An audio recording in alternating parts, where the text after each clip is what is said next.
자, 국제사립 이야기를 계속 들어보고 있습니다. 오늘 질문은 이거예요. 나는 공립학교 가고 싶은데 자꾸 유학원이나 유학 전문가들하고 상담을 하다 보면 국제사립을 가라고 한단 말이죠.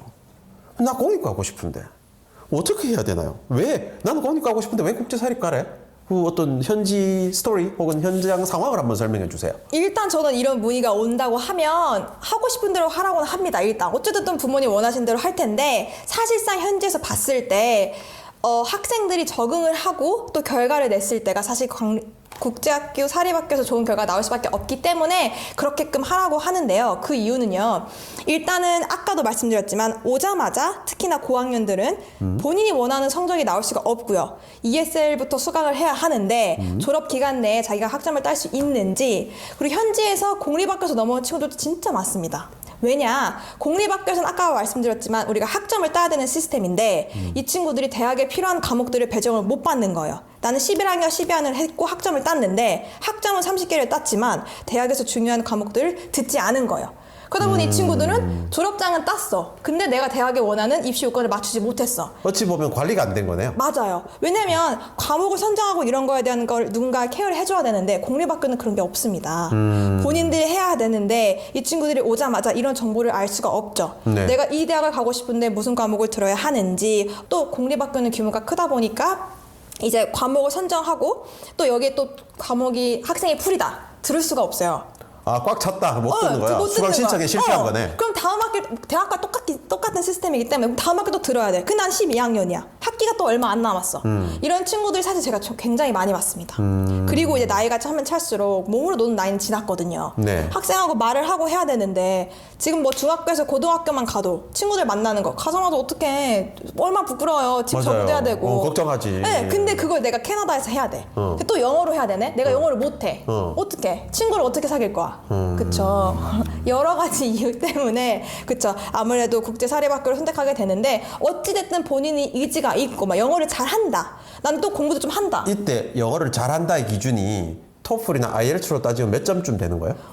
뭐, 어쨌든 소통은 돼야 되니까 사실 6.0 이상은 나와야지. IELTS 6.0. 그쵸. IELTS 6.0이 토플로 따지면 80점 정도거든요. 그 정도는 나와야지 적응도 하고 친구들하고 하는데, 일단 저는 뭐 물론 사립학교에 있어서 그런 많이 케이스를 보지만 한국 학생들 같은 경우는 문법 이런 거 정말 잘해요. 에세이도 잘하고 뭐 장문도 잘 쓰는데 친구들이 말을 하는 거가 되게 조금 부끄러워하는 친구들이 많기 때문에 친구들이 막 영어를 했어. 근데 못 알아들었어. 뭐라고 하면 아니야 이러고 말아요. 이런 친구들이 공립학교에 갔을 때 캐네디언 친구들이 굳이 영어를 못해. 적극적이지도 않아. 이런 친구를 끼고 놀려고 하는 케이스가 있을까? 그쵸? 그렇죠. 또 네. 반대로 따지면 그런 친구를 끼고 놀려고 하면 또 조심해야지. 그치. 얘가 왜 나한테 접근하지? 사실은. 맞습니다. 네. 그래서 그런 케이스를 워낙 저는 많이 봐왔다 보니까 사실상 적응이 되고 영어가 잘한다, 적극적이다. 그러면 공립 가셔도 됩니다. 좋은 결과를 자기가 야무지게 할 수 있는 친구라고 한다면. 근데 그게 아니라 나는 명문대를 목표하고 있고 누군가의 케어와 좀 이렇게 좀 관리를 받고 갖고 싶다 할 경우에는 사립학교를 사실 추천할 수밖에 없죠. 그러면 현지에서 공립학교를 입학을 했다가 뭐가 안 맞아서 UMC 같은 국제사립으로 오는 친구들이 많나요? 많아요. 생각보다 정말 많아요. 네. 그러니까 이 친구들, 그리고 제가 제일 안타까운 거, 너무 안타까운 게 공부한 기간은 긴데 들은 과목들이 너무 필요 없는 과목들만 배정을 해놓은 거예요. 그러니까 이런 게 너무 안타까운 거죠. 이 친구는 학비 내고 똑같이 다녔는데 그럼 이 친구들은 또 와서 뭐 원래 같았으면은 작년에 졸업을 해야 되는데 뭐 1년을 더 듣는다든지 몇 학기를 더 듣고 가는 경우가 생기는 거죠. 어쩔 수 없이. 어찌 네. 보면 첫 단추를 잘못 낀 거나 마찬가지네요. 네. 그리고 이 친구들의 또 후기를 들어봐도 사실 나는 캐네디언이 많은 학교로 가서 잘 어울리고 이런 환상을 갖고 가잖아요. 네. 갔는데 사실상 가자마자 적응도 해야 되고 하다 보니까 사실 놀게 되는 건 한국인 친구들, 모국인 친구들 놀게 되고 그런 친구들은 또 자기 그룹이 생기다 보니 이런 친구들하고 교류하는 건 사실상 적죠. 사실 현실과 이상은 좀 다르다. 네. 그러면 저희들이 이제 상담을 하면서 이런 경우를 봐요. 보통 뭐 8학년이다, 9학년, 한국의 중2, 중3 이런 친구들이 공립이나 캐네디언이 많은 어떤 그런 사립학교들 가고 싶어하는 학생들한테 그럴 거라도 지금 이 영어가 좀 부족하니까 차라리 국제사립을 가서 영어를 다지고 이후에 공립이든 사립이든 원하는 학교를 다시 전학을 가라 라고 이야기를 하는데 제 설명이 맞는 방법인가요? 맞습니다. 학생들마다 사실 적응 기간은 무조건적으로 필요할 거예요. 왜냐면 일단 시차도 있고요. 너무나 다른 문화고 정말 다른 세계에 혼자 가게 되는 건데 적응 기간을 어떻게 하느냐에 따라 첫 단추를 어떻게 끼느냐에 따라서 그 후의 결과가 막 달라지게 되는 거거든요. 그러니까 처음에 왔을 때 뭐 학기 시작일 어쨌든 공립은 정해져 있다 보니 그 전에 한 학기 일찍 와서 적응 기간 거치고 공립으로 가도 되고 실제 그런 케이스도 많나요? 보통 오면은 좀 적응하고 계속 연장해서 있는 경우가 많긴 하지만 UMC가 마음에 드는구나. 그렇죠. 있어 보니까 괜찮거든요.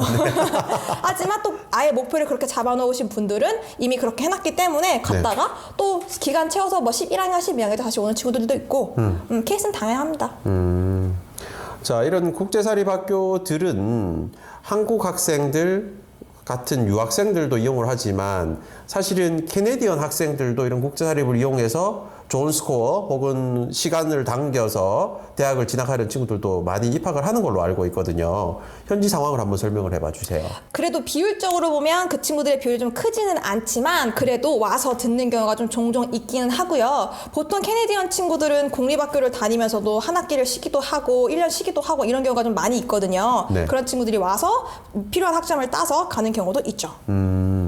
그래서 사실은 늦은 유학을 결심해서 가는 친구들의 대부분의 목표는 캐나다에서 좀 좋은 대학교로 가기 맞아요. 위한 어찌 보면 나의 인생을 새로 출발하기 위해서 또 새로운 희망에 또 가지고 좀 도전해보고 싶은 의욕으로 가는데 이런 친구들이 이제 공립학교로 가서 좌절하는 경우가 사실은 많아요. 많습니다. 어머님이 동반해서 가는 아주 어릴 때 유학은 아무 상관없어요. 근데 그게 아니라 혼자 가야 되는 어떤 그런 유학들, 늦은 유학들의 선택지는 사실은 국제사립을 가거나 아니면 국제사립을 통해서 공립이나 다른 명문사립으로 넘어가는 게 사실 정답일 수 있다. 맞아요. 대학교 가기 전에 또 그 고등학교가 사실 굉장히 중요하거든요. 이걸 어떻게 하느냐에 따라서 정말 동아리 활동 결과가 좋았던 친구들은 대학교에서 적응도 잘하고 결과도 잘 나오고 사실 목표가 대학교긴 하지만 대학 가서도 또 어떻게 하느냐가 너무 중요하지 않습니까? 네. 그 중요 과정을 이제 공립학교에서 하느냐 사립학교에서 하느냐 어떻게 하느냐 이게 좀 중요하게 되는 것 같습니다. 네, 알겠습니다. 오늘은 왜 국제사립이 필요한지에 대한 설명을